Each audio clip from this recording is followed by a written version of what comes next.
ਸਤਿ ਸ਼੍ਰੀ ਅਕਾਲ। ਤੁਸੀਂ ਜੁੜੇ ਹੋਏ ਹੋ ਪੰਜਾਬੀ ਡੀਐਸਏ ਦੇ ਨਾਲ ਤੇ ਮੈਂ ਹਾਂ ਪ੍ਰਵੀਨ ਸ਼ਰਮਾ ਲੈ ਕੇ ਹਾਜ਼ਰ ਹਾਂ ਪ੍ਰੋਗਰਾਮ ਖਬਰ ਤੇ ਨਜ਼ਰ। ਖਬਰ ਤੇ ਨਜ਼ਰ ਪ੍ਰੋਗਰਾਮ ਦੇ ਵਿੱਚ ਕੀ ਅਹਿਮ ਤੇ ਕਈ ਖਾਸ ਖਬਰਾਂ ਨੂੰ ਲੈ ਕੇ ਚਰਚਾ ਕਰਨ ਦੇ ਲਈ ਜੁੜ ਚੁੱਕੇ ਨੇ ਪੰਜਾਬ ਤੋਂ ਸੀਨੀਅਰ ਪੱਤਰਕਾਰ ਦੀਪਕ ਸ਼ਰਮਾ ਜਨਾਰਥਲ ਜੀ। ਸ਼ਰਮਾ ਜੀ, ਸਤਿ ਸ਼੍ਰੀ ਅਕਾਲ, ਸਵਾਗਤ ਹੈ ਜੀ ਪੰਜਾਬੀ ਡੀਐਸਏ ਤੇ। ਸਤਿ ਸ਼੍ਰੀ ਅਕਾਲ ਪ੍ਰਵੀਨ ਜੀ, ਸਾਰੇ ਦਰਸ਼ਕਾਂ ਨੂੰ ਸਰੋਤਿਆਂ ਨੂੰ ਪਿਆਰ ਭਰੀ ਸਤਿ ਸ਼੍ਰੀ ਅਕਾਲ। ਸਤਿ ਸ਼੍ਰੀ ਅਕਾਲ ਜੀ। ਪ੍ਰੋਗਰਾਮ ਦੇ ਵਿੱਚ ਅੱਗੇ ਵਧਣ ਤੋਂ ਪਹਿਲਾਂ ਧੰਨਵਾਦ ਕਰਦੇ ਚਲੀਏ ਸਪਾਂਸਰਸ ਦਾ, ਜਿਹੜੇ ਜ਼ਰੀਆ ਬਣਦੇ ਨੇ ਇਹਨਾਂ ਪ੍ਰੋਗਰਾਮਾਂ ਨੂੰ ਤੁਹਾਡੇ ਤੱਕ ਪਹੁੰਚਾਉਣ ਦੇ ਲਈ। ਖਾਲਸਾ ਇੰਸ਼ੋਰੈਂਸ ਏਜੰਸੀ ਵਾਲੇ, ਜਿਨ੍ਹਾਂ ਤੋਂ ਤੁਸੀਂ ਹਰ ਤਰੀਕੇ ਦੀ ਇੰਸ਼ੋਰੈਂਸ ਲੈ ਸਕਦੇ ਹੋ। ਇੰਸ਼ੋਰੈਂਸ ਬਾਰੇ ਪਤਾ ਕਰਨ ਦੇ ਲਈ ਇਹਨਾਂ ਦਾ ਨੰਬਰ ਹੈ 408-272-2500। ਇਹ 1992 ਤੋਂ ਲਗਾਤਾਰ ਇੰਸ਼ੋਰੈਂਸ ਬਿਜ਼ਨਸ ਦੇ ਵਿੱਚ ਸ਼ਾਨਦਾਰ ਸੇਵਾਵਾਂ ਦੇ ਰਹੇ ਨੇ ਤੇ ਅਮਰੀਕਾ ਭਰ ਦੇ ਵਿੱਚ ਇੰਸ਼ੋਰੈਂਸ ਕਰਦੇ ਨੇ। ਓਬਾਮਾ ਕੇਅਰ, ਮੈਡੀਕੇਅਰ ਜਾਂ ਫਿਰ ਕਵਰਡ ਕੈਲੀਫੋਰਨੀਆ ਬਾਬਤ ਪਾਲਿਸੀ ਕਰਵਾਉਣ ਦੇ ਲਈ, ਸਲਾਹ ਲੈਣ ਦੇ ਲਈ ਅੱਜ ਹੀ ਕਾਲ ਕਰੋ 408-272-2500 ਤੇ। ਟਰਕੀਆਨਾ ਇਮੀਗ੍ਰੇਸ਼ਨ ਲਾ ਫਰਮ ਵਾਲੇ ਜੇ ਟਰਕੀਆਨਾ ਟੋਨੀ ਟਰਕੀਆਨਾ ਦੇ ਨਾਲ ਤੁਸੀਂ ਯੂਐਸ ਇਮੀਗ੍ਰੇਸ਼ਨ ਬਾਬਤ ਕੋਈ ਵੀ ਸਲਾਹ ਕਰਨੀ ਹੈ ਤਾਂ ਇਹਨਾਂ ਦਾ ਨੰਬਰ ਹੈ 415-909-0503। ਗੁਰਦੀਪ ਸਿੰਘ ਬਿਰਦੀ ਗਲੋਬਿਸ, ਮਨਦੀਪ ਸਿੰਘ, ਸੰਦੀਪ ਕੌਰ ਸੈਨ ਹੋਜ਼ੇ, ਅਮਰੀਕ ਸਿੰਘ ਅਟਵਾਲ, ਜਰਨੈਲ ਸਿੰਘ ਯੂਨੀਵਰਸਿਟੀ, ਗੁਰਨਾਮ ਸਿੰਘ ਐਂਟੀਲੋਪ ਤੇ ਜਰਨੈਲ ਸਿੰਘ ਸਿਆਟਲ ਤੋਂ। ਇਹਨਾਂ ਸਾਰੇ ਹੀ ਸਪਾਂਸਰਸ ਦਾ ਬਹੁਤ-ਬਹੁਤ ਧੰਨਵਾਦ। ਤੇ ਜੇਕਰ ਤੁਸੀਂ ਵੀ ਪੰਜਾਬੀ ਡੀਐਸਏ ਦੇ ਇਹਨਾਂ ਪ੍ਰੋਗਰਾਮਾਂ ਨੂੰ ਸਪਾਂਸਰ ਕਰਨਾ ਚਾਹੁੰਦੇ ਹੋ ਤਾਂ ਸਟੂਡੀਓ ਦਾ ਨੰਬਰ ਹੈ 408-272-5200। ਅੱਜ ਦਾ ਇਹ ਖਬਰ ਤੇ ਨਜ਼ਰ ਪ੍ਰੋਗਰਾਮ ਸਾਲ 2025 ਦੀ 9 ਸਤੰਬਰ ਦਾ ਪ੍ਰੋਗਰਾਮ ਹੈ ਤੇ ਦਿਨ ਅੱਜ ਮੰਗਲਵਾਰ ਹੈ। ਖਬਰਾਂ ਦੀ ਸ਼ੁਰੂਆਤ ਕਰੀਏ ਸ਼ਰਮਾ ਜੀ ਮੋਦੀ ਸਾਹਿਬ ਦੀ ਪੰਜਾਬ ਫੇਰੀ ਤੋਂ। ਪੰਜਾਬ ਫੇਰੀ ਤੇ ਆਏ, ਭਾਜਪਾ ਆਗੂਆਂ ਦੇ ਨਾਲ ਬਕਾਇਦਾ ਤੌਰ ਤੇ ਗੱਲਬਾਤ ਕੀਤੀ। ਪੰਜਾਬ ਦੀ ਲੀਡਰਸ਼ਿਪ ਨੂੰ ਤੇ ਪੰਜਾਬ ਦੇ ਭਾਜਪਾਈਆਂ ਨੂੰ ਇੱਥੋਂ ਤੱਕ ਕਿ ਆਸਾਂ ਉਮੀਦਾਂ ਸੀਗੀਆਂ ਕਿਉਂਕਿ ਪੈਕੇਜ ਐਲਾਨ ਕੇ ਜਾਣਗੇ, ਪਰ ਜਿਹੜੀਆਂ ਖਬਰਾਂ ਸਾਹਮਣੇ ਆ ਰਹੀਆਂ ਨੇ ਉਹ ਕਹਿ ਰਹੀਆਂ ਨੇ ਕਿ ਪੰਜਾਬ ਆ ਕੇ ਪੰਜਾਬ ਦੇ ਨਾਲ ਮਜ਼ਾਕ ਕਰ ਗਏ ਪ੍ਰਧਾਨ ਮੰਤਰੀ ਜੀ। ਪ੍ਰਵੀਨ ਜੀ, ਪ੍ਰਧਾਨ ਮੰਤਰੀ ਨਰਿੰਦਰ ਮੋਦੀ ਜੀ ਇੱਕ ਹੜ੍ਹ ਮਾਰੇ ਖੇਤਰ ਦਾ ਦੌਰਾ ਕਰਨ ਦੇ ਲਈ ਕੱਲ ਆਏ, ਹਿਮਾਚਲ ਗਏ, ਪੰਜਾਬ ਆਏ। ਦੋਵਾਂ ਥਾਵਾਂ ਤੇ ਉਹਨਾਂ ਨੇ ਹਵਾਈ ਦੌਰਾ ਕੀਤਾ। ਹਵਾਈ ਦੌਰਾ ਕਰਨ ਤੋਂ ਬਾਅਦ ਹਿਮਾਚਲ ਦੇ ਵਿੱਚ ਉਹਨਾਂ ਦੇ ਮੁੱਖ ਮੰਤਰੀ ਸਣੇ ਅਧਿਕਾਰੀਆਂ ਨਾਲ ਤੇ ਫਿਰ ਕੁਝ ਉੱਥੋਂ ਦੇ ਪੀੜਤ ਧਿਰਾਂ ਨਾਲ ਗੱਲਬਾਤ ਕੀਤੀ ਤੇ ਉਸ ਤੋਂ ਬਾਅਦ 1500 ਕਰੋੜ ਦਾ ਉਹਨਾਂ ਦੀ ਰਾਹਤ ਪੈਕੇਜ ਦਾ ਐਲਾਨ ਕੇ ਪੰਜਾਬ ਵਾਲੇ ਪਾਸੇ ਤੁਰੇ। ਪੰਜਾਬ ਆ ਕੇ ਉਹਨਾਂ ਨੇ ਪੰਜਾਬ ਦੇ ਵਿੱਚ ਵੀ ਉਸੇ ਤਰ੍ਹਾਂ ਹਵਾਈ ਸਰਵੇਖਣ ਕੀਤਾ, ਆਪਣੇ ਹੈਲੀਕਾਪਟਰ ਪੰਚਾਇਤ ਤੌਰ ਤੇ ਵਾਲੇ ਇਲਾਕੇ ਦੇਖੇ ਤੇ ਬੜੇ ਗੰਭੀਰ ਮੁਦਰਾ 'ਚ ਫੋਟੋਆਂ ਜਾਰੀ ਕੀਤੀਆਂ ਗਈਆਂ, ਵੀਡੀਓ ਜਾਰੀ ਕੀਤੀਆਂ ਗਈਆਂ ਤੇ ਉੱਥੇ ਨਕਸ਼ਾ ਜਿਹਾ ਵੀ ਦੇਖੀ ਜਾਂਦੇ ਆ, ਨਿਸ਼ਾਨ ਵੀ ਜਲਾਈ ਜਾਂਦੇ ਆ, ਪੁੱਛੀ ਵੀ ਜਾਂਦੇ ਆ ਉਂਗਲ ਜੀ ਕਰਕੇ, ਹੈ ਨਾ, ਸਾਰਾ ਕੁਛ। ਤੇ ਉਹ ਤੋਂ ਬਾਅਦ ਫਿਰ ਉਹ ਆ ਕੇ ਭਾਜਪਾਈਆਂ ਦੀ ਇੱਕ ਮੰਥਨ ਬੈਠਕ ਦੇ ਵਿੱਚ ਹਿੱਸਾ ਲੈਂਦੇ ਨੇ। ਮੈਂ ਉਸਨੂੰ ਸਰਕਾਰੀ ਬੈਠਕ ਨਹੀਂ ਕਹਿ ਸਕਦਾ ਕਿਉਂਕਿ ਉਹਦੇ ਵਿੱਚ ਉਹੋ ਜਿਹਾ ਕੁਝ ਵੀ ਨਹੀਂ ਸੀਗਾ।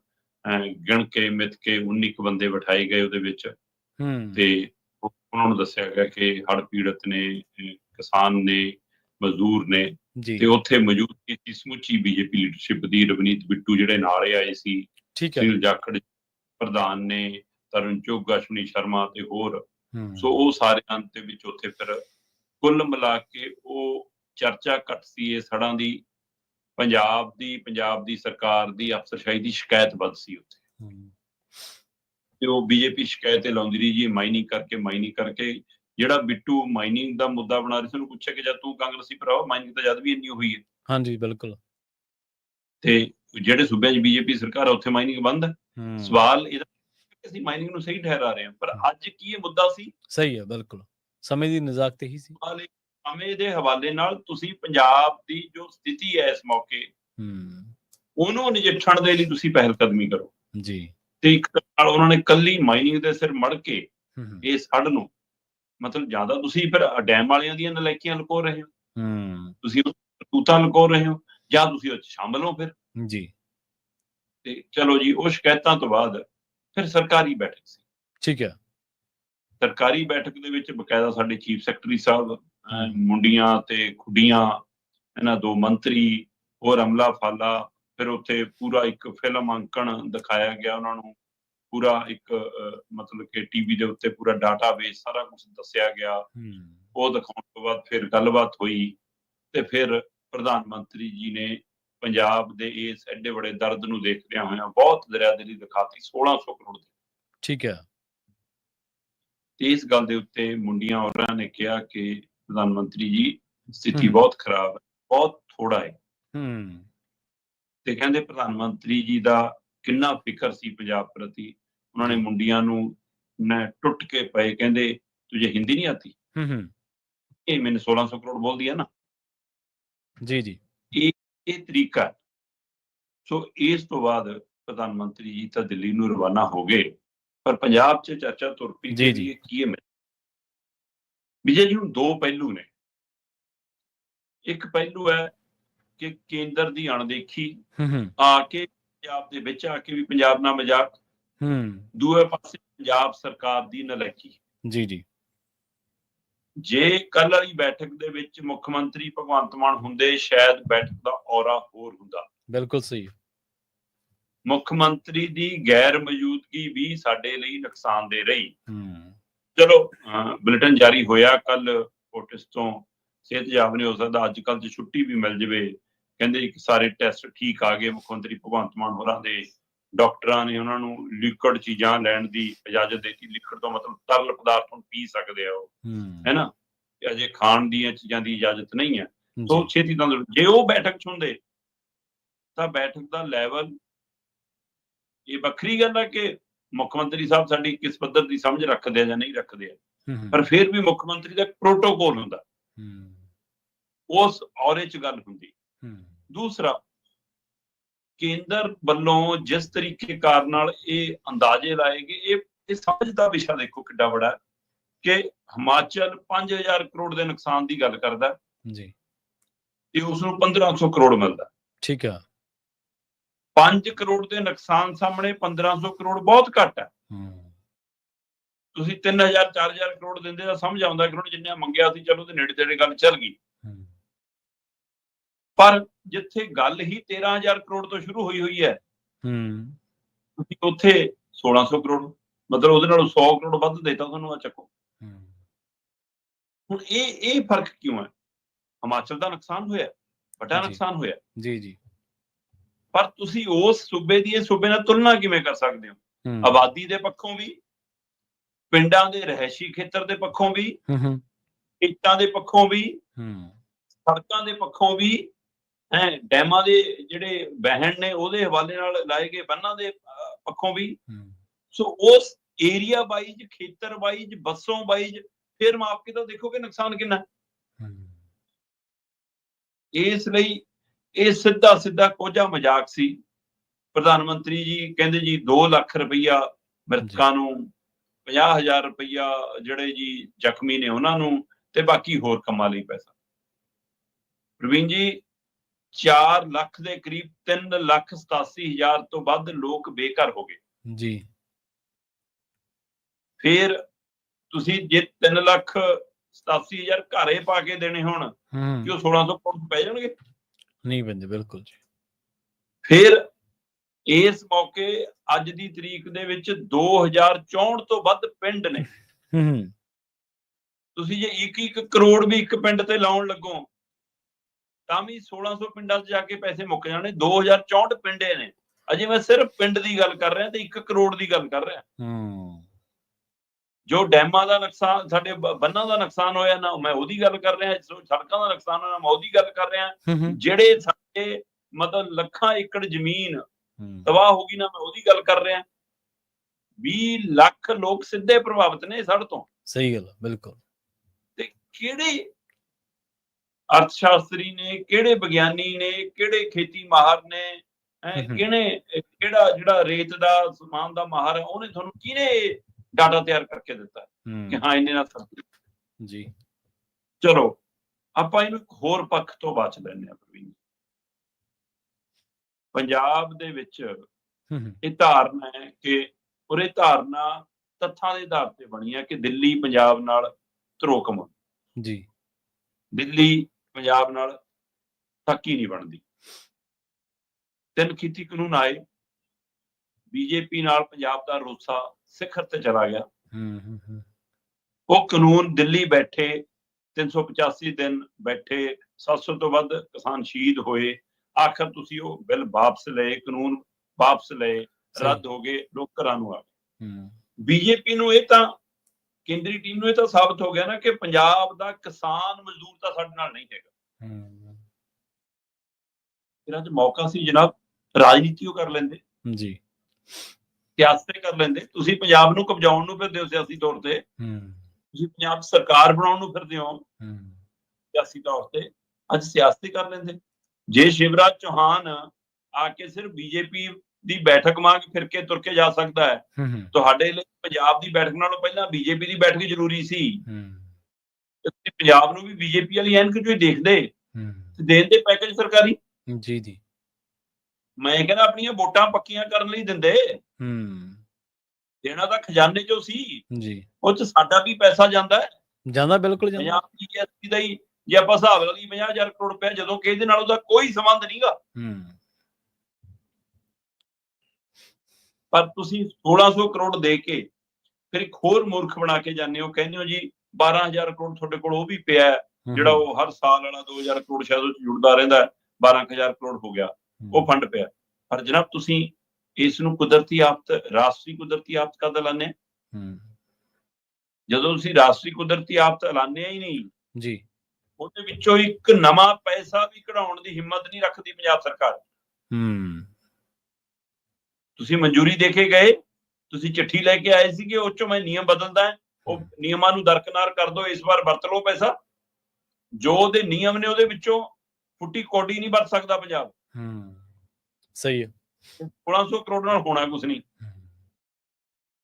ਤੇ ਜਿਹੜੇ ਮੁੱਖ ਮੰਤਰੀ ਸਾਹਿਬ ਨੇ ਕੈਬਨਿਟ ਚ ਐਲਾਨੇ ਸੀ ਨਾ ਕਿ 4-4 ਲੱਖ ਮ੍ਰਿਤਕਾਂ ਨੂੰ, ਉਹਦੇ ਵਿੱਚੋਂ 2 ਲੱਖ ਪ੍ਰਧਾਨ ਮੰਤਰੀ ਵਾਲਾ ਨੂੰ, 2 ਲੱਖ ਇਹਨਾਂ ਨਾਲ,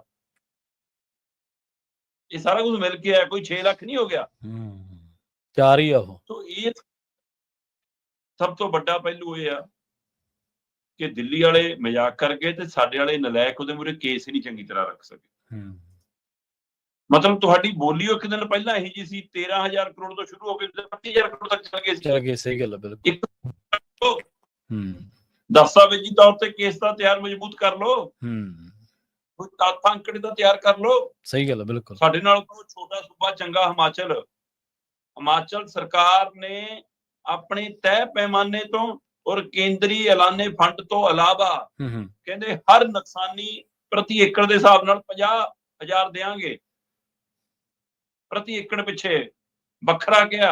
ਜਿਹਦਾ ਘਰ ਨੁਕਸਾਨਿਆ ਗਿਆ ਉਹਦੇ ਚੁੱਲ੍ਹੇ ਚੌਂਕੇ ਦਾ ਵੱਖਰਾ 70,000 ਦੇਵਾਂਗੇ, ਤੇ ਪਸ਼ੂ ਦੇ ਲਈ ਵੱਖਰਾ 55,000 ਦੇਵਾਂਗੇ। ਪ੍ਰਵੀਨ ਜੀ, ਉੱਥੇ ਜ਼ਿਆਦਾਤਰ ਜੇ ਪਸ਼ੂਆਂ ਦਾ ਨੁਕਸਾਨ ਹੋਵੇ ਤਾਂ ਗਊ ਹੈ ਉੱਥੇ ਜ਼ਿਆਦਾ। ਹਾਂਜੀ ਹਾਂਜੀ, ਤੇ ਗਊ 50-55,000 ਦੀ ਠੀਕ ਠਾਕ ਆ ਜਾਂਦੀ ਹੈ। ਤੇ ਪੰਜਾਬ 'ਚ ਜਿੰਨਾ ਪਸ਼ੂਆਂ ਦਾ ਨੁਕਸਾਨ ਹੈ ਜ਼ਿਆਦਾਤਰ ਮੈਸਾਂ ਨੇ। ਹਾਂਜੀ ਹਾਂਜੀ, ਤੇ ਮੈਸ 1-1.25 ਲੱਖ ਤੋਂ ਘੱਟ ਨਹੀਂ ਆਉਂਦੀ, ਤੇ ਪੰਜਾਬ ਸਰਕਾਰ ਨਿਯਮ ਤਹਿਤ ਦਊਗੀ ਤਾਂ 37,000 ਤੋਂ ਉੱਪਰ ਨਹੀਂ ਦੇ ਹੋਣਾ। ਜੀ ਜੀ, ਇਸ ਲਈ ਸੂਬਾ ਸਰਕਾਰ ਦੀ ਨਲਾਇਕੀ ਤੇ ਕੇਂਦਰ ਸਰਕਾਰ ਦੀ ਅਣਦੇਖੀ ਦਾ ਨਤੀਜਾ ਕਿ ਪੰਜਾਬ ਨਾਲ ਕੱਲ ਵੱਡਾ ਧੋਖਾ ਹੋਇਆ। ਜੀ ਬਿਲਕੁਲ। ਤੇ ਗੱਲ ਕਰੀਏ ਆਮ ਆਦਮੀ ਪਾਰਟੀ ਦੀ ਅੰਦਰੂਨੀ ਪੋਲਿਟਿਕਸ ਦੀ, ਕਹਿੰਦੇ ਅਮਨ ਅਰੋੜਾ ਜਾ ਰਹੇ ਸੀਗੇ ਤੇ ਗੇਟ ਤੇ ਗੱਡੀਆਂ ਰੋਕ ਲਈਆਂ, ਕਹਿੰਦੇ ਕਿੱਧਰ ਜਾ ਰਹੇ ਹੋ ਜਨਾਬ? ਹੁਣ ਤਾਂ ਮੈਨੂੰ ਲੱਗਦਾ ਕਿ ਉਹ ਇਹ ਪੁੱਛਣ ਲਈ ਉਹ ਸੀਗਾ ਕਿ ਭਾਈ ਕਿੱਧਰ ਜਾ ਰਹੇ ਹੋ, ਅੰਦਰ ਜਾਣ ਲਈ ਜਾਂ ਬਾਹਰ ਜਾਣ ਲਈ ਨਹੀਂ ਸੀ, ਕਿਹੜੀ ਪਾਰਟੀ 'ਚ ਜਾ ਰਹੇ ਹੋ, ਸਵਾਲ ਤਾਂ ਇਹ। ਠੀਕ ਹੈ, ਅੱਛਾ, ਬਿਲਕੁਲ। ਪੰਜਾਬ ਕੈਬਨਿਟ ਦੀ ਬੈਠਕ ਵਾਲੇ ਦਿਨ ਜਦੋਂ ਮੰਤਰੀ ਮੰਡਲ ਦੀ ਬੈਠਕ ਭਗਵੰਤ ਮਾਨ ਜੀ ਨੇ ਹਸਪਤਾਲ ਚੋਂ ਲਈ, ਹਾਂਜੀ, ਉਸ ਦਿਨ ਮੀਟਿੰਗ ਤਾਂ ਮੁੱਖ ਮੰਤਰੀ ਸਾਹਿਬ ਦੇ ਘਰ ਹੀ ਹੋਈ। ਮਤਲਬ ਭਗਵੰਤ ਮਾਨ ਜੀ ਅਕਸਰ ਝੇਡਾਂ ਕਰਦੇ ਹੁੰਦੇ ਸੀ ਕੈਪਟਨ ਅਮਰਿੰਦਰ ਸਿੰਘ ਨੂੰ ਕਿ ਵੀ ਸੈਕਟਰੀਏਟ ਦੀਆਂ ਪੌੜੀਆਂ ਨਹੀਂ ਚੜ੍ਹਦੇ, ਘਰੋਂ ਸਰਕਾਰ ਚਲਾਉਂਦੇ ਨੇ, ਫਾਰਮ ਹਾਊਸ ਚੋਂ ਚਲਾਉਂਦੇ ਨੇ, ਤੁਸੀਂ ਤਾਂ ਸਰਕਾਰੀ ਰਿਹਾਇਸ਼ ਚੋਂ ਚਲਾ ਰਹੇ ਹੋ। ਸਹੀ ਹੈ, ਬਿਲਕੁਲ। ਤੁਸੀਂ ਹਸਪਤਾਲੋਂ ਤਾਂ ਮੰਤਰੀਆਂ ਨੂੰ ਸੈਕਟਰੀਏਟ ਉਦਾਂ ਦਾ ਭੇਜ ਦਿਓ ਕਿ ਭਾਈ ਸੈਕਟਰੀਏਟ ਬੈਠ ਕੇ ਮੀਟਿੰਗ ਕਰ ਲਓ। ਪਰ ਤੁਸੀਂ ਆਪਣੇ ਘਰੇ ਸੱਦੇ, ਤੇ ਘਰੇ ਜਦੋਂ ਮੰਤਰੀ ਦੀਆਂ ਗੱਡੀਆਂ ਜਾ ਰਹੀਆਂ ਸੀ ਤਾਂ ਕਹਿੰਦੇ ਗੇਟ ਤੇ ਅਮਨ ਅਰੋੜਾ ਦੀ ਗੱਡੀ ਸਿਕਿਉਰਿਟੀ ਵਾਲੇ ਰੋਕ ਲਈ ਕਿ ਅੰਦਰ ਨਹੀਂ ਜਾ ਸਕਦੀ, ਜੀ ਉਤਰ ਕੇ ਚੱਲ ਜਾਓ। ਜੀ ਜੀ, ਤੇ ਅਮਨ ਅਰੋੜਾ ਹੱਕਾ ਬੱਕਾ ਸ਼ੀਸ਼ਾ ਥੱਲੇ ਹੋ ਗਿਆ, ਗੱਡੀ ਦੀ ਚੈਕਿੰਗ ਹੋਣ ਲੱਗੀ, ਪੁੱਛਗਿੱਛ ਹੋਣ ਲੱਗੀ, ਹੈ ਨਾ। ਉਹਨਾਂ ਨੇ ਉੱਪਰਲੇ ਅਫਸਰਾਂ ਨੂੰ ਫੋਨ ਮਿਲਾ ਲਿਆ, ਬੜੇ ਅਧਿਕਾਰੀਆਂ ਨੂੰ। ਠੀਕ ਹੈ। ਤੇ ਜੀ ਗੱਲ ਇਹ ਕੱਢੀ, ਤੌੜਾ ਇਹ ਝਾੜਿਆ ਕਿ ਜੀ ਉਹ ਸਿਕਿਉਰਿਟੀ ਬਦਲੀ ਸੀ, ਮੁੱਖ ਮੰਤਰੀ ਸਾਹਿਬ ਦੀ ਟੀਮ, ਉਹਨਾਂ ਨੂੰ ਪਹਿਚਾਣ ਨਹੀਂ। ਮਤਲਬ ਸੀਐਮ ਸਿਕਿਉਰਿਟੀ ਦੇ ਵਿੱਚ ਜੇ ਮੰਤਰੀਆਂ ਦੀ ਪਹਿਚਾਣ ਨਹੀਂ, ਫਿਰ ਉਹ ਕਿਹਦੀ ਪਹਿਚਾਣ ਰੱਖਣਗੇ? ਸਹੀ ਹੈ, ਠੀਕ ਹੈ। ਅਫਸਰ ਅਧਿਕਾਰੀ ਵੀ ਮੀਟਿੰਗਾਂ 'ਚ ਜਾਂਦੇ ਨੇ, ਉਹਨਾਂ ਨੂੰ ਇਤਲਾਹ ਹੁੰਦੀ ਹੈ ਕਿ ਅੰਦਰ ਜਾਓ, ਗੱਡੀ ਅਗਾਂਹ ਛੱਡ ਕੇ ਪਿਛਲੀ ਗੇਟ ਦੇ ਕੋਲ, ਜਿਹੜੀ ਅੰਦਰ ਹੀ ਇੱਕ ਗੇਟ ਲੰਘਣ ਤੋਂ ਬਾਅਦ ਪਾਰਕਿੰਗ ਹੁੰਦੀ ਹੈ, ਦੂਸਰੇ ਗੇਟ ਤੋਂ ਪਹਿਲਾਂ, ਉੱਥੇ ਲਾ ਦਿਓ ਗੱਡੀ, ਤੇ ਛੱਡ ਕੇ ਆ ਜਾਂਦੇ। ਤੇ ਅਮਨ ਅਰੋੜਾ ਦੇ ਫੋਨ ਖੜਕਾਉਣ ਤੋਂ ਬਾਅਦ ਇਹਨਾਂ ਨੂੰ ਆਗਿਆ ਕੀ ਮਿਲੀ ਕਿ ਗੱਡੀ ਅੰਦਰ ਭੇਜ ਦਿੰਦੇ ਆ ਜੀ, ਤੁਸੀਂ ਲਾ ਕੇ ਗੱਡੀ ਮੁੜ ਆਵੇ। ਤੇ ਖਾਸਾ ਲੋ ਲਾਕੇ ਹੋਏ ਕਹਿੰਦੇ। ਅੱਛਾ, ਹੁਣ ਇੱਕ ਧਿਰ ਤਾਂ ਇਹਨਾਂ ਨੂੰ ਇਸ ਨਜ਼ਰ ਤੋਂ ਜੋੜ ਰਹੀ ਹੈ ਕਿ ਇੱਕ ਵਾਰ ਕੇਜਰੀਵਾਲ ਦੀ ਹਾਜ਼ਰੀ ਦੇ ਵਿੱਚ ਪ੍ਰੋਗਰਾਮ ਹੋਇਆ ਸੀ, ਭਗਵੰਤ ਮਾਨ ਨੇ ਸਭ ਦੇ ਨਾਂ ਲਏ ਸੀ, ਉੱਥੇ ਅਮਨ ਅਰੋੜਾ ਦਾ ਨਾਂ ਹੀ ਨਹੀਂ ਲਿਆ ਸੀ। ਤੇ ਇਹ ਇਸ ਲਈ ਕਿ ਉਸ ਸਮੇਂ ਵੀ ਅਣਦੇਖੀ ਕੀਤੀ ਸੀ, ਅੱਜ ਵੀ ਅਣਦੇਖੀ। ਕੁਝ ਕਹਿੰਦੇ ਨਹੀਂ ਕਿ ਹੁਣ ਭਗਵੰਤ ਮਾਨ ਤਾਂ ਹਸਪਤਾਲ 'ਚ ਨੇ, ਪ੍ਰਬੰਧ ਦਿੱਲੀ ਵਾਲੇ ਦੇਖ ਰਹੇ ਸੀ। ਕਹਿੰਦੇ ਦਿੱਲੀ ਵਾਲਿਆਂ ਦੇ ਕਹਿਣ ਤੇ ਗੱਡੀ ਰੋਕੀ। ਦਿੱਲੀ ਵਾਲਿਆਂ ਨੂੰ ਕਾਫੀ ਲੰਮੇ ਸਮੇਂ ਤੋਂ ਅਮਨ ਅਰੋੜਾ ਤੇ ਸ਼ੱਕ ਹੈ ਕਿ ਕਾਂਗਰਸ 'ਚ ਜਾ ਸਕਦੇ ਆ, ਪਰ ਇਸ ਵਾਰ ਕਹਿੰਦੇ ਕਿ ਸ਼ੱਕ ਇਹ ਹੈ ਕਿ ਸ਼ਾਇਦ ਬੀਜੇਪੀ ਤਾਂ ਨਹੀਂ ਚੱਲਿਆ। ਉਹ ਅੱਛਾ, ਜੀ ਹਾਂ। ਸੋ ਇਸ ਲਈ ਨਾ ਸ਼ੰਕਾ ਸ਼ੋਭਿਆਂ 'ਚ ਕਹਿੰਦੇ ਗੱਡੀ ਰੋਕੀ ਗਈ ਤੇ ਕੈਬਨਿਟ 'ਚ ਵੀ ਕਾਫੀ ਸਮਾਂ ਤਲਖੀ ਹੋਈ ਅੰਦਰ, ਅੱਛਾ, ਹੈ ਨਾ। ਤੇ ਕਹਿੰਦੇ ਉੱਥੇ ਵੀ ਅਮਨ ਅਰੋੜਾ ਦੇ ਸਾਥੀਆਂ ਨੇ ਇੱਕ ਦੋ ਨੇ ਕਿਹਾ ਕਿ ਭਰਾਵਾ ਜਾਣ ਤੋਂ ਪਹਿਲਾਂ ਦੱਸ ਜ਼ਰੂਰ ਜਾਈ ਸਾਨੂੰ। ਸੋ ਕੀ ਅਮਨ ਅਰੋੜਾ ਪਾਰਟੀ ਬਦਲ ਰਹੇ ਨੇ, ਕੀ ਅਮਨ ਅਰੋੜਾ ਦਲ ਬਦਲ ਰਹੇ ਨੇ? ਪਰ ਜੇ ਅਜਿਹੀ ਖਬਰ ਹਾਈ ਕਮਾਂਡ ਵਾਲਿਆਂ ਨੂੰ ਮਿਲ ਜਾਵੇ, ਇਹ ਤਾਂ ਹੁਣ ਨੂੰ ਕੋਈ ਪਰਚਾ ਪੁਰਚਾ ਪਾਇਆ ਹੁੰਦਾ ਅਮਨ ਅਰੋੜਾ ਤੇ, ਕੋਈ ਕੇਸ ਕੂਸ ਹੋਇਆ ਹੁੰਦਾ। ਉਹ ਨਹੀਂ ਹੋ ਰਿਹਾ, ਉਸਕੇ ਰੱਖਣਾ ਚਾਹੁੰਦੇ ਨੇ। ਸ਼ਹਿਰੀ ਵੋਟ ਦਾ ਵੀ ਮਸਲਾ ਹੈ, ਹਿੰਦੂ ਵਪਾਰੀ ਵੋਟ ਦਾ ਵੀ ਮਸਲਾ ਹੈ, ਇਸ ਲਈ ਨਾਰਾਜ਼ ਨਹੀਂ ਕਰਨਾ ਚਾਹੁੰਦੇ ਉਸ ਧਿਰ ਨੂੰ। ਹੁਣ ਕੀ ਉਹ ਪਹਿਲੂ ਹੈ, ਜਾਂ ਅਮਨ ਅਰੋੜਾ ਨੂੰ ਮਨਾਉਣ ਦੀ ਕੋਸ਼ਿਸ਼ ਹੋ ਰਹੀ ਹੈ, ਜਾਂ ਫਿਰ ਆਉਂਦੇ ਦਿਨਾਂ ਦੇ ਵਿੱਚ ਇਹ ਸ਼ਾਇਦ ਵੱਡਾ ਹੋਵੇ ਕਿ ਪੰਜਾਬ ਦਾ ਇੱਕ ਮੰਤਰੀ ਵੀ ਤੇ ਹੈ ਨਾ ਨਾਲ ਦੀ ਨਾਲ ਪਾਰਟੀ ਦਾ ਪ੍ਰਧਾਨ ਵੀ ਉਹ ਦਲ ਬਦਲ ਗਿਆ ਜੀ। ਪਰ ਪਤਾ ਤਾਂ ਇਹ ਵੀ ਲੱਗ ਰਿਹਾ ਕਿ ਮਨੀਸ਼ ਸਿਸੋਦੀਆ ਤੇ ਸਿੰਦਰ ਜਾਨ ਕੱਲੇ ਐਮਐਲਏ ਨੂੰ ਬੁਲਾ ਕੇ ਪੁੱਛ ਰਹੇ ਨੇ, ਐਮਐਲਏ ਦੇ ਅੰਦਰ ਵੀ ਕੋਈ ਧਮਾਕਾ ਹੋਣ ਵਾਲਾ ਹੈ। ਕਹਿੰਦੇ 15-20 ਐਮਐਲਏ ਖਾਸੇ ਰੁੱਸੇ ਫਿਰਦੇ ਨੇ। ਜੀ ਤਾਂ ਖਾਸਾ ਕੁਛ ਹੈਗਾ ਜੀ ਆਮ ਆਦਮੀ ਪਾਰਟੀ ਦੇ ਅੰਦਰ, ਕਦੇ ਵੀ ਲਾਵਾ ਫੁੱਟ ਸਕਦਾ ਹੈ। ਨਾ ਤਾਂ ਪਾਰਟੀਆਂ ਦੀ ਕੋਈ ਭਰੋਸੇਯੋਗਤਾ ਰਹੀ ਹੈ, ਤੇ ਨਾ ਕੋਈ ਵਿਚਾਰ ਰਿਹਾ, ਨਾ ਕੋਈ ਏਜੰਡਾ ਰਿਹਾ ਸਿਆਸੀ ਤੌਰ ਤੇ ਨਾ ਹੀ ਲੀਡਰਾਂ ਦੀ ਕੋਈ ਭਰੋਸੇਯੋਗਤਾ ਰਹੀ ਹੈ। ਕ੍ਰੈਡੀਬਿਲਿਟੀ ਜਦੋਂ ਤੁਸੀਂ ਲੂਜ਼ ਕਰ ਜਾਂਦੇ, ਤੁਹਾਡੇ ਭਾਣੇ ਸਾਰੇ ਸ਼ੱਕੀ ਹੈ। ਜਦੋਂ ਤੁਸੀਂ ਆਪ ਨਹੀਂ ਕਿਸੇ ਗੱਲ ਦੇ ਉੱਤੇ ਖਰੇ ਉਤਰਦੇ ਤਾਂ ਤੁਹਾਨੂੰ ਇਹ ਲੱਗਦਾ ਵੀ ਇਹ ਵੀ ਸ਼ੱਕੀ ਹੈ, ਉਹ ਵੀ ਸ਼ੱਕੀ ਹੈ, ਫਲਾਂ ਵੀ ਸ਼ੱਕੀ ਹੈ। ਔਰ ਜਿਨ੍ਹਾਂ ਤੇ ਸ਼ੱਕ ਕੀਤਾ ਜਾ ਰਿਹਾ, ਸਵਾਲ ਉਹਨਾਂ ਤੇ ਵੀ ਉੱਠਣਾ ਲਾਜ਼ਮੀ ਹੈ। ਜਦੋਂ ਤੁਸੀਂ ਤਰ੍ਹਾਂ ਦੀਆਂ ਵਾਈਆਂ ਸਵਾਈਆਂ ਦੇਖਦੇ ਰਹਿੰਦੇ ਹੋ, ਹਰ ਚੀਜ਼ ਨੂੰ ਸਿਆਸੀ ਤਰਾਜ਼ੂ ਦੇ ਨਾਲ ਤੋਲਦੇ ਹੋ, ਫਿਰ ਤੁਹਾਡੇ ਉੱਤੇ ਸ਼ੱਕ ਵੀ ਹੋਣਾ ਸੁਭਾਵਿਕ ਜੀ ਗੱਲ ਹੈ। ਅਗਲੀ ਗੱਲ ਕਰੀਏ ਇਹਨਾਂ ਦੇ ਐਮਐਲਏ ਦੀ, ਜਿਹਦੇ ਬਾਰੇ ਆਪਾਂ ਲੰਘੇ ਦਿਨਾਂ ਦੇ ਵਿੱਚ ਖਾਸੀ ਚਰਚਾ ਕੀਤੀ ਹੈ ਤੇ ਖਬਰਾਂ ਦੇ ਵਿੱਚ ਵੀ ਲਗਾਤਾਰ ਬਣੇ ਹੋਏ ਨੇ, ਪਠਾਨ ਮਾਜਰਾ। ਪੁਲਿਸ ਉਹਨਾਂ ਨੂੰ ਭਾਲ ਰਹੀ ਹੈ ਤੇ ਸ਼ਿਕਾਇਤਕਰਤਾ ਬੀਬੀ ਦਾ ਜਿਹੜਾ ਵਕੀਲ ਹੈ, ਕਹਿੰਦੇ ਉਹ ਵਕਾਲਤਨਾਮਾ ਲੈ ਕੇ ਤੁਰ ਗਿਆ। ਪ੍ਰਵੀਨ ਜੀ, ਪੰਜਾਬ ਦਾ ਐਮਐਲਏ ਹੋਵੇ ਜੀ ਤੇ ਪੰਜਾਬ ਪੁਲਿਸ ਭਾਲ ਰਹੀ ਹੋਵੇ, ਜੇ ਪੁਲਿਸ ਭਾਲਣ ਤੇ ਆਵੇ ਉਹ ਤਾਂ ਪਤਾਲ ਚ ਲੱਭ ਲਿਆਂਦੀ ਹੈ। ਕੀ ਭਾਲ ਹੀ ਨਹੀਂ ਪਾ ਰਹੀ ਜਾਂ ਭਾਲਣਾ ਹੀ ਨਹੀਂ ਚਾਹ ਰਹੀ? ਦਿੱਲੀ ਵਾਲੀ ਟੀਮ ਚਾਹੁੰਦੀ ਆ ਕਿ ਪਠਾਨ ਮਾਜਰਾ ਲੱਭ ਕੇ ਲਿਆ ਕੇ ਸਾਡੀ ਕਚਹਿਰੀ 'ਚ ਪੇਸ਼ ਕਰੋ। ਜੀ ਤੇ ਭਗਵੰਤ ਮਾਨ ਜੀ ਕਹਿੰਦੇ ਨਾ ਭਾਈ, ਰਿਸ਼ਤੇਦਾਰੀ ਵੀ ਪਗਾਉਣੀ ਆ, ਆਪਾਂ ਨਹੀਂ ਲੱਭਣਾ, ਗ੍ਰਹਿ ਮੰਤਰਾਲਾ ਆਪਣੇ ਕੋਲੇ ਆ। ਕੌਣ ਬਚਾ ਰਿਹਾ ਤੇ ਕੌਣ ਭਾਲ ਰਿਹਾ? ਸਹੀ ਹੈ। ਹਾਂ, ਹਰਮੀਤ ਸਿੰਘ ਪਠਾਨ ਮਾਜਰਾ ਨੇ ਜਿਵੇਂ ਦਿੱਲੀ ਵਾਲਿਆਂ ਖਿਲਾਫ ਮੋਰਚਾ ਖੋਲਿਆ ਸੀ, ਤਾਂ ਇਹੀ ਸੀਗਾ ਕਿ ਵੀ ਸ਼ਾਇਦ ਇਸ ਲਈ ਕਾਰਵਾਈ ਹੋਈ ਆ ਕਿ ਜੀ ਉਹਨਾਂ ਨੇ ਦਿੱਲੀ ਵਾਲਿਆਂ ਨੂੰ ਸਿੱਧੇ ਹੋ ਗਏ। ਕੁਝ ਕਹਿੰਦੇ ਕਿ ਨਹੀਂ, ਉਹਨਾਂ ਨੂੰ ਪਤਾ ਲੱਗ ਗਿਆ ਸੀ ਕਿ ਆਹ ਸ਼ਿਕਾਇਤ ਹੋਣ ਵਾਲੀ ਹੈ, ਕਾਰਵਾਈ ਹੋਣ ਵਾਲੀ ਹੈ, ਇਸ ਲਈ ਉਹਨਾਂ ਨੇ ਮੋਰਚਾ ਖੋਲ ਲਿਆ ਕਿ ਮੈਂ ਐਂ ਕੁਰਬਾਨੀ ਦਿਖਾ ਦਿਆਂ। ਇਹ ਤਾਂ ਹੁਣ ਰੱਬ ਜਾਣੇ ਜੀ ਦੋਵਾਂ ਚੋਂ ਪਹਿਲੂ ਕਿਹੜਾ ਪਹਿਲਾਂ ਉੱਭਰਿਆ, ਕਿਹੜਾ ਬਾਅਦ ਚ ਉੱਭਰਿਆ। ਪਰ ਕੁੱਲ ਮਿਲਾ ਕੇ ਹੈ ਕਿ ਹਰਮੀਤ ਸਿੰਘ ਪਠਾਨ ਮਾਜਰਾ ਨੂੰ ਪੁਲਿਸ ਲੱਭਦੀ ਜ਼ਰੂਰ ਫਿਰ ਰਹੀ ਹੈ ਜੀ। ਹਰਿਆਣੇ ਚੋਂ ਕਹਿੰਦੇ ਅਸੀਂ ਚੱਕ ਲਿਆ ਸੀਗਾ ਜੀ, ਉੱਥੋਂ ਉਹ ਭੱਜ ਗਿਆ ਜੀ, ਉਹਦੇ ਬੰਦਿਆਂ ਨੇ ਛੁਡਾ ਲਿਆ। ਉਹ 11 ਬੰਦਿਆਂ ਨੂੰ ਚੱਕ ਕੇ ਲਿਆਈ ਸੀ ਪੁਲਿਸ, ਪਰਚਾ ਪੁਰਚਾ ਕਰਕੇ ਉਹਨਾਂ ਦੇ ਰਿਮਾਂਡ ਰਿਮੂੰਡ ਮੁੱਕ ਗਏ, ਉਹਨਾਂ ਤੋਂ ਕੋਈ ਜਾਣਕਾਰੀ ਨਹੀਂ ਮਿਲੀ ਕਿ ਕਿੱਥੇ ਹੈ। ਤੇ ਫਿਰ ਉਸ ਤੋਂ ਬਾਅਦ ਕਹਿੰਦੇ ਜੀ ਉਹਨਾਂ ਨੂੰ 14 ਦਿਨਾਂ ਲਈ ਜੁਡੀਸ਼ੀਅਲ ਹਿਰਾਸਤ 'ਚ ਭੇਜਤਾ, ਉਹ 11 ਜਣਿਆਂ ਨੂੰ। ਹਾਂ, ਹਰਮੀਤ ਸਿੰਘ ਪਠਾਨ ਮਾਜਰਾ ਨੂੰ ਲੱਭਦਿਆਂ ਪੰਜਾਬ ਪੁਲਿਸ ਦੀਆਂ ਟੁਕੜੀਆਂ, ਟੀਮਾਂ ਮੱਧ ਪ੍ਰਦੇਸ਼ ਗਵਾਲੀਅਰ ਤੱਕ ਕੱਪੜ ਗਈਆਂ। ਮੱਧ ਪ੍ਰਦੇਸ਼ ਦੇ ਗਵਾਲੀਅਰ ਖੇਤਰ ਦੇ ਵਿੱਚ ਕਹਿੰਦੇ ਜੀ ਜ਼ਮੀਨ ਜਾਇਦਾਦ ਹੈ। ਠੀਕ ਹੈ। ਪਠਾਨ ਮਾਜਰਾ ਦੀ ਉੱਥੇ ਚੰਗੀ ਜ਼ਮੀਨ ਆ, ਉੱਥੇ ਆਉਂਦੇ ਜਾਂਦੇ ਰਹਿੰਦੇ ਨੇ, ਹੈ ਨਾ, ਤੇ ਇਸ ਲਈ ਉੱਥੇ ਦੇਖੇ ਜਾਂਦੇ ਰਹੇ ਨੇ ਤੇ ਪੁਲਿਸ ਉੱਥੇ ਲੱਭਦੀ ਫਿਰ ਰਹੀ ਹੈ। ਉੱਥੋਂ ਵੀ ਕਹਿੰਦੇ ਜੀ ਅਜੇ ਲੱਭੇ ਨਹੀਂ, ਟੁਕੜੀਆਂ ਉੱਥੇ ਬੈਠੀਆਂ ਨੇ, ਸੱਜੇ ਖੱਬੇ ਦੇਖ ਰਹੀਆਂ। ਚਲ ਇੱਧਰ ਜਿਹੜੀ ਸ਼ਿਕਾਇਤਕਰਤਾ ਧਿਰ ਸੀ, ਉਸ ਦੇ ਵਕੀਲ ਨੇ ਪੇਸ਼ ਹੋ ਕੇ ਜ਼ਮਾਨਤ ਵਾਲੇ ਮਸਲੇ ਤੇ ਬਹਿਸ ਹੋਣੀ ਸੀ। ਇਹ ਲੰਘੇ 2 ਦਿਨ ਪਹਿਲਾਂ, 8 ਤਰੀਕ ਦੀ ਗੱਲ ਹੈ ਜੀ। ਹਾਂਜੀ। ਅੱਜ ਹੁਣ 10 ਤਰੀਕ ਹੋ ਗਈ, ਅੱਜ ਦੁਬਾਰਾ ਸੁਣਵਾਈ ਹੋਣੀ ਹੈ ਉਸ ਜ਼ਮਾਨਤ ਵਾਲੀ ਪਟੀਸ਼ਨ ਤੇ। 8 ਤਰੀਕ ਨੂੰ ਇਸ ਜ਼ਮਾਨਤ ਵਾਲੀ ਪਟੀਸ਼ਨ ਤੇ ਸੁਣਵਾਈ ਸੀ। ਉਸ ਸੁਣਵਾਈ ਦੇ ਮੌਕੇ ਜਿੱਦਾਂ ਹੀ ਗੱਲ ਸ਼ੁਰੂ ਹੋਣ ਲੱਗੀ ਜ਼ਮਾਨਤ ਦੇ ਉੱਤੇ, ਤੇ ਜਿਹੜੀ ਸ਼ਿਕਾਇਤਕਰਤਾ ਬੀਬੀ ਹੈ ਜਿਹਦੇ ਆਧਾਰ ਤੇ ਪਰਚਾ ਹੋਇਆ ਹਰਮੀਤ ਪਠਾਨ ਮਾਜਰੇ ਤੇ, ਉਹਦਾ ਵਕੀਲ ਆਇਆ, ਕਹਿੰਦਾ ਜੀ ਮੈਂ ਆਪਣਾ ਵਕਾਲਤਨਾਮਾ ਵਾਪਸ ਲੈਣਾ, ਮੇਰਾ ਨਿੱਜੀ ਕਰਨਾ ਜੀ, ਮੈਂ ਇਸ ਕੇਸ ਦੇ ਵਿੱਚ ਅੱਗੇ ਨਹੀਂ ਵਧ ਸਕਦਾ। ਉਹ ਅੱਛਾ, ਠੀਕ ਆ। ਉਹ ਆਪਣਾ ਵਕਾਲਤਨਾਮਾ ਲੈ ਕੇ ਤੁਰ ਗਿਆ। ਹੂੰ ਹੁਣ ਸਵਾਲ ਇਹ ਹੈ ਕਿ ਕੀ ਉਹਦਾ ਸੱਚਮੁੱਚ ਨਿੱਜੀ ਮਾਮਲਾ ਹੈ? ਹੂੰ ਕੀ ਉਸ ਨੂੰ ਸੱਤਾਧਾਰੀ ਧਿਰ ਜਿਹੜੀ ਰਿਸ਼ਤੇਦਾਰੀ ਹੈ ਭਗਵੰਤ ਮਾਨ ਹੋਰਾਂ ਦੀ ਧਰਮ ਪਤਨੀ ਨਾਲ, ਉਧਰੋਂ ਕੋਈ ਹਦਾਇਤ ਹੋਈ ਹੈ ਕਿ ਵੀ ਤੂੰ ਇਸ ਮਾਮਲੇ ਚੋਂ ਪਰੇ ਹੋ ਜਾ? ਹੂੰ ਕੀ ਪਠਾਨ ਮਾਜਰੇ ਦੀ ਇੰਨੀ ਪਹੁੰਚ ਅਪਰੋਚ ਹੈ ਕਿ ਉਹਨੇ ਅੰਡਰਗਰਾਉਂਡ ਰਹਿੰਦੇ ਹੀ ਧਮਕੀ ਦਿੱਤੀ ਹੈ? ਧਮਕੀ ਦਿੱਤੀ, ਸਹੀ ਗੱਲ ਆ। ਹੈ ਨਾ? ਕੀ ਉਸ ਨੂੰ ਇਹ ਲੱਗਦਾ ਕਿ ਇਸ ਕੇਸ ਚੋਂ ਮੈਨੂੰ ਲੱਭਣਾ ਕੁਛ ਨਹੀਂ, ਮੇਰੀ ਵੈਸੀ ਫਜੀਅਤ ਹੋ ਜਾਣੀ ਹੈ ਤਾਂ ਪਰੇ ਹੋਇਆ, ਜਾਂ ਸੱਚਮੁੱਚ ਉਹਦਾ ਨਿੱਜੀ ਕੋਈ ਕੌਣ ਹੈ? ਹੁਣ ਇਹ ਤਾਂ ਜੀ ਜਾਂ ਵਕੀਲ ਸਾਹਿਬ ਜਾਣਨ ਜਾਂ ਰੱਬ ਜਾਣੇ ਜੀ, ਪਰ ਕੁਝ ਨਾ ਕੁਝ ਤਾਂ ਹੈ ਜ਼ਰੂਰ ਨਾ। ਇਹ ਜਿਹੇ ਕੇਸ ਦੇ ਵਿੱਚੋਂ ਪਿੱਛੇ ਹਟਣਾ ਕਿੰਨੇ ਹੀ ਸਵਾਲ ਪੈਦਾ ਕਰ ਗਿਆ।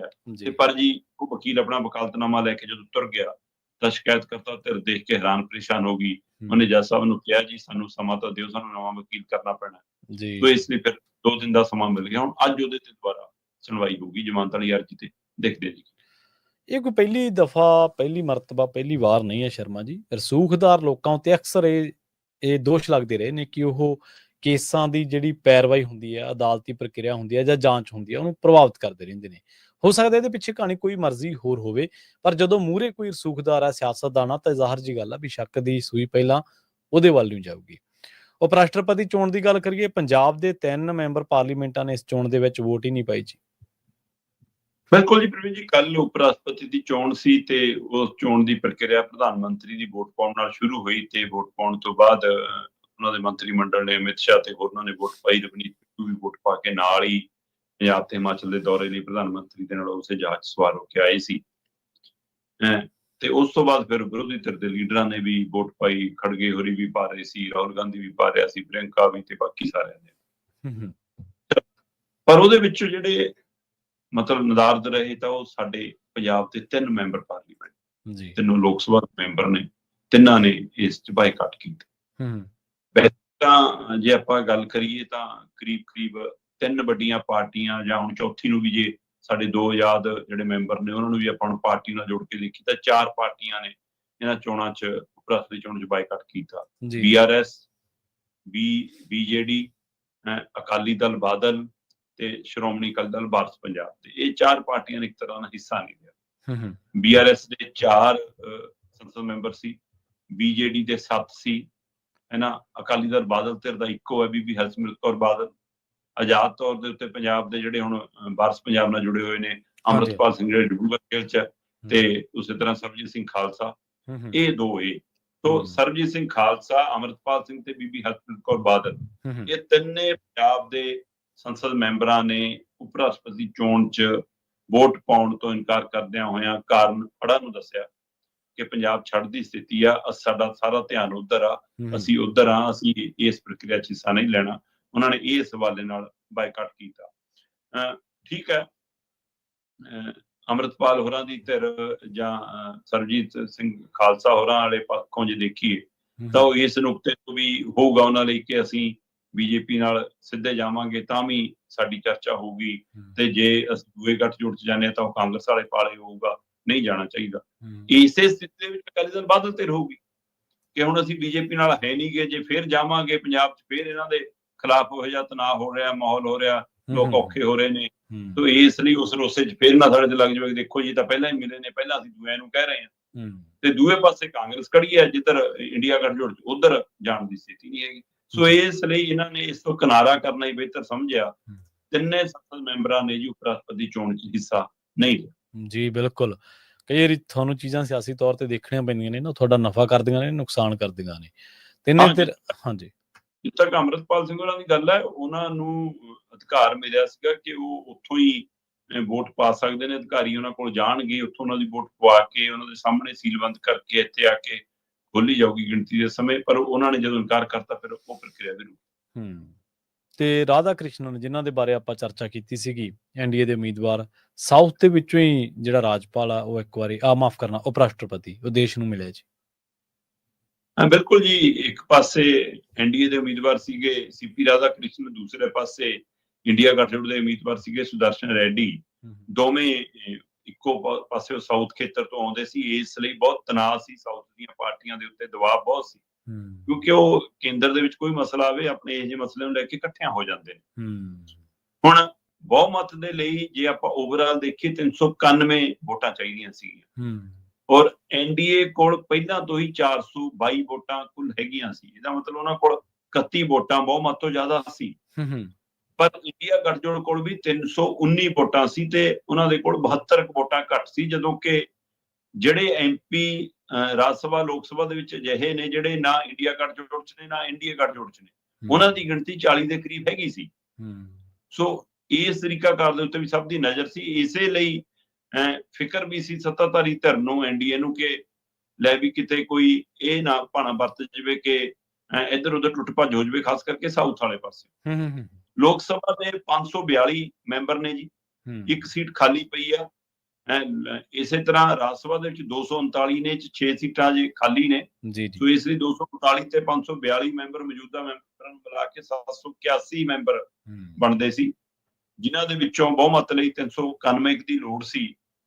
ਤੇ ਪਰ 384 ਮਤਲਬ ਕਿ ਬਣਿਆ ਬਹੁਮਤ ਦਾ ਅੰਕੜਾ, ਜਿਹੜਾ ਉਹ ਹੋ ਸਕਦਾ ਰੱਦ ਵਾਲਾ ਸਾਰਾ ਕੁਝ ਮਿਲਾ ਕੇ, ਜਾਂ ਜਿੰਨਿਆਂ ਨੇ ਹਿੱਸਾ ਨਹੀਂ ਲਿਆ ਉਹਨਾਂ ਨੂੰ ਘਟਾ ਵਧਾ ਕੇ। ਸੋ ਉਹ 384 ਬਣਿਆ ਤੇ ਐਨਡੀਏ ਦਾ ਉਮੀਦਵਾਰ 452 ਲੈ ਗਿਆ।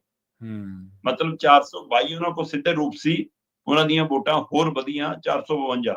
ਇੰਡੀਆ ਗੱਠਜੋੜ ਕੋਲ 319 ਸੀ, ਪਰ ਉਹ ਮੰਨ ਕੇ ਚੱਲ ਰਹੇ ਸੀ ਕਿ 315 ਸਾਨੂੰ ਪੋਲ ਹੋਈਆਂ ਨੇ, ਪਰ ਉਹਨਾਂ ਨੂੰ ਨਿਕਲੀਆਂ 300 ਤੇ 15 ਰੱਦ ਹੋਈਆਂ ਨੇ। ਹੁਣ ਇਹ ਰੱਦ ਹੋਣ ਵਾਲੀਆਂ ਹੀ ਨੇ, ਜਾਂ ਦੋਵਾਂ ਚੋਂ ਮਿਲ ਕੇ ਹੋਈਆਂ ਨੇ, ਜਾਂ ਇਹ ਰੱਦ ਪਿੱਛੇ ਵੀ ਇੱਕ ਕੋਈ ਤਿਆਰੀ ਹੈ ਕਿ ਰੱਦ ਦੀ ਕੋਈ ਪ੍ਰੈਕਟਿਸ ਹੈ। ਮਤਲਬ ਬੰਦਾ ਮੈਂਬਰ ਪਾਰਲੀਮੈਂਟ ਹੋਵੇ ਨੂੰ ਅਜੇ ਤੱਕ ਵੋਟ ਪਾਉਣੀ ਨਹੀਂ ਆਉਂਦੀ, ਟਿਕਟ ਲਾਉਣੀ ਨਹੀਂ ਆਉਂਦੀ। ਸਹੀ ਗੱਲ, ਬਿਲਕੁਲ। ਤੋ ਇਹ 15 ਰੱਦ ਹੋਈਆਂ ਨੇ। ਸੋ ਇੰਜ 452 ਤੇ 300 ਦੇ ਹਵਾਲੇ ਨਾਲ 152 ਵੋਟਾਂ ਦੇ ਫਰਕ ਨਾਲ ਐਨਡੀਏ ਦੇ ਉਮੀਦਵਾਰ ਸੀਪੀ ਰਾਧਾ ਕ੍ਰਿਸ਼ਨਨ, ਜਿਹੜਾ ਪਹਿਲਾਂ ਹੀ ਅੰਦਾਜ਼ਾ ਸੀ ਕਿ ਜਿੱਤਣਗੇ, ਉਹ ਉਪ ਰਾਸ਼ਟਰਪਤੀ ਬਣੇ ਨੇ। ਬਚਪਨ ਤੋਂ ਆਰਐਸਐਸ ਨਾਲ ਜੁੜੇ ਨੇ ਜੀ, ਤੇ ਲੋਕ ਸਭਾ ਮੈਂਬਰ ਰਹੇ ਨੇ ਉਹਨਾਂ ਵੱਲੋਂ ਉਸ ਪਾਰਟੀ ਦੀ। ਤੋਂ ਹੁਣ ਉਹ ਨਿਰਪੱਖ ਅਹੁਦੇ ਤੇ ਆਏ ਨੇ, ਉਮੀਦ ਕਰਦੇ ਆ ਕਿ ਉਹ ਨਿਰਪੱਖ ਭੂਮਿਕਾ ਨਿਭਾਉਣਗੇ। ਹਾਂਜੀ, ਬਿਲਕੁਲ। ਪਰ ਉਮੀਦ ਘੱਟ ਹੀ ਰਹਿੰਦੀ ਹੈ ਸ਼ਰਮਾ ਜੀ, ਤੁਹਾਨੂੰ ਪਤਾ ਹੀ ਹੈ। ਉਪ ਰਾਸ਼ਟਰਪਤੀ ਦਾ ਅਹੁਦਾ, ਰਾਸ਼ਟਰਪਤੀ ਦਾ ਅਹੁਦਾ, ਰਾਜਪਾਲ ਦਾ ਅਹੁਦਾ, ਜਿੰਨੇ ਮਰਜ਼ੀ ਕੋਸ਼ਿਸ਼ ਕਰ ਲੈਣ, ਪਰ ਇਹਨਾਂ ਤੋਂ ਨਿਰਪੱਖ ਹੋ ਕੇ ਚੱਲਿਆ ਨਹੀਂ ਜਾਂਦਾ। ਇਹਨਾਂ ਦਾ ਜਿਹੜਾ ਡੱਕਾ ਉਹ ਸੱਤਾ ਧਿਰ ਬੰਨੀ ਸਿੱਟਿਆ ਹੀ ਜਾਂਦਾ ਰਹਿੰਦਾ ਹਮੇਸ਼ਾ। ਆਪਾਂ ਦੇਖਦੇ ਹੀ ਹਾਂ ਤਾਮਿਲਨਾਡੂ ਦੀਆਂ ਤੁਸੀਂ ਕਿੰਨੀ ਵਾਰੀ ਖਬਰਾਂ ਸਾਂਝੀਆਂ ਕੀਤੀਆਂ, ਪੱਛਮੀ ਬੰਗਾਲ ਦੇ ਬਾਰੇ ਆਪਾਂ ਕਿੰਨੀ ਟਸਲ ਦੇਖੀ ਹੈ, ਪੰਜਾਬ ਦੇ ਵਿੱਚ ਆਪਾਂ ਕਿੰਨੀ ਟਸਲ ਦੇਖੀ ਹੈ ਸਰਕਾਰ ਦੇ ਨਾਲ, ਰਾਜਪਾਲਾਂ ਦੀ। ਤੇ ਇਹ ਸਿਆਸੀ ਸ਼ਹਿ ਜਾਂ ਕੇਂਦਰ ਦੀ ਸ਼ਹਿ ਤੋਂ ਬਿਨਾਂ ਥੋੜ੍ਹਾ ਹੋ ਜਾਂਦੀ ਹੈ। ਇਹਨਾਂ ਖਾਸ ਖਬਰਾਂ ਤੇ ਖਾਸ ਜਾਣਕਾਰੀਆਂ ਦੇ ਲਈ ਸ਼ਰਮਾ ਜੀ ਤੁਹਾਡਾ ਬਹੁਤ ਬਹੁਤ ਧੰਨਵਾਦ ਜੀ। ਸਤਿ ਸ਼੍ਰੀ ਅਕਾਲ। ਪ੍ਰੋਗਰਾਮ ਖਬਰ ਤੇ ਨਜ਼ਰ ਨੂੰ ਆਪਾਂ ਇੱਥੇ ਸਮਾਪਤ ਕਰਾਂਗੇ। ਤੁਹਾਡਾ ਸਾਰਿਆਂ ਦਾ ਵੀ ਬਹੁਤ ਧੰਨਵਾਦ। ਸਤਿ ਸ਼੍ਰੀ ਅਕਾਲ। ਜੁੜੇ ਰਹੋ ਪੰਜਾਬੀ ਰੇਡੀਓ ਯੂਐਸਏ ਦੇ ਨਾਲ। ਪੰਜਾਬੀ ਰੇਡੀਓ ਯੂਐਸਏ ਨੇ ਕੁਝ ਸਮਾਂ ਪਹਿਲਾਂ ਹੀ ਕੁਝ ਪ੍ਰੋਗਰਾਮਾਂ ਦੇ ਵਿੱਚ ਤਬਦੀਲੀ ਕੀਤੀ ਹੈ। ਉਹਨਾਂ ਪ੍ਰੋਗਰਾਮਾਂ ਦੇ ਬਾਬਤ ਤੁਸੀਂ ਆਪਣੀ ਰਾਏ ਰੱਖ ਸਕਦੇ ਹੋ 408 272 5200 ਦੇ ਉੱਤੇ। ਬਹੁਤ ਬਹੁਤ ਧੰਨਵਾਦ। ਸਤਿ ਸ਼੍ਰੀ ਅਕਾਲ।